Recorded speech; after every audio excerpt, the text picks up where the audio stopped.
Welcome to At the Capitol with Gail with State Representative Gail Kulick Jackson. I'm Mike Howard.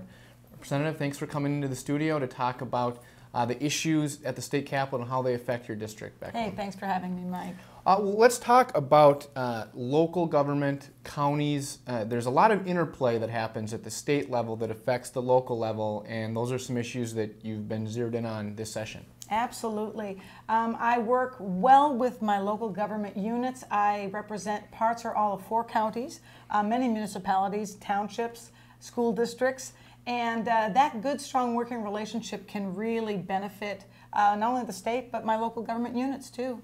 Well, let's start with some work that you've done to help reduce some costs for counties and some legislation moving forward to change some laws to create some flexibility. Well, you know, everybody knows that the counties are really under strain because right now property taxes have been going up and up, but with cuts in aids to counties, counties are scrambling. And what I wanted to do is think of some creative ways that we could help the counties a little bit.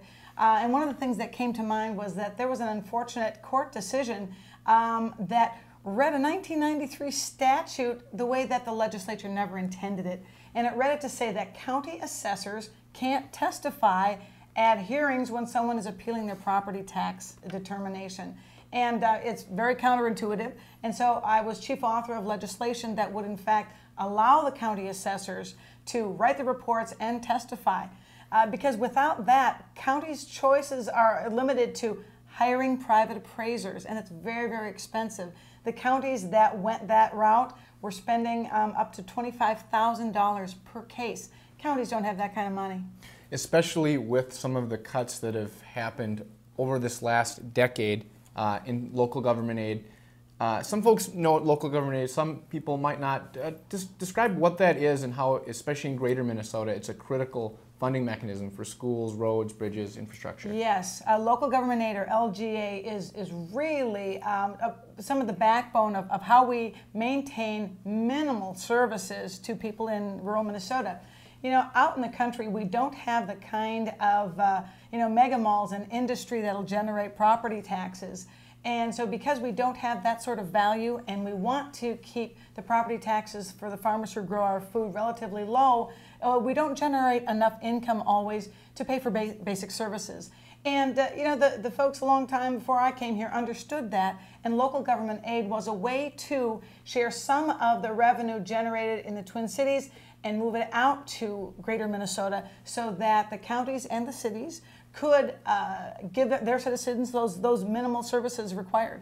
With the deep budget challenges, the largest budget deficit in state history last year, and some of the unallotments made by the governor, there have been deep cuts to LGA, and there are some cuts proposed this year. Talk about the levels that have been proposed by folks and kind of what you see as the priority for LGA. Well, the local government units in my district have taken such a beating in recent years. You know, everything from maybe a few thousand for the tiny towns, which still has a big impact, to hundreds of thousands for my larger cities, like the city of Princeton.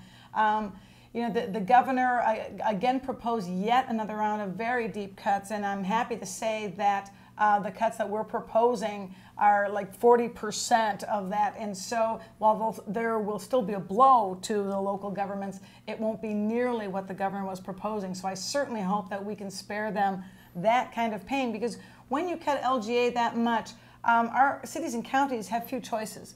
They can lay people off, which is going to increase unemployment at a time when we have some of the highest unemployment in the state already, or raise property taxes, which is not a good option. Folks are stressed already, and property taxes have been outpacing all other taxes, or they cut back on services. And, in a time when we've just hopefully gotten through our winter now. I hope, since the basketball tournament is this weekend, we don't get dumped on again. But that means folks have been calling me because their snow doesn't get plowed and they can't get out because my county right now is working on half the number of trucks it used to have. Essential services that have been cut back. Well, the discussion about LGA and protecting property taxpayers is part of this overall budget discussion that's moving forward, and I know you encourage folks to contact you with their ideas, their input. Absolutely. I can be contacted at any time at my website, which is rep.gailkulick.jackson@house.mn. Thanks for joining us in the studio today. Pleasure to be here. This has been At the Capitol with Gail, with State Representative Gail Kulick Jackson.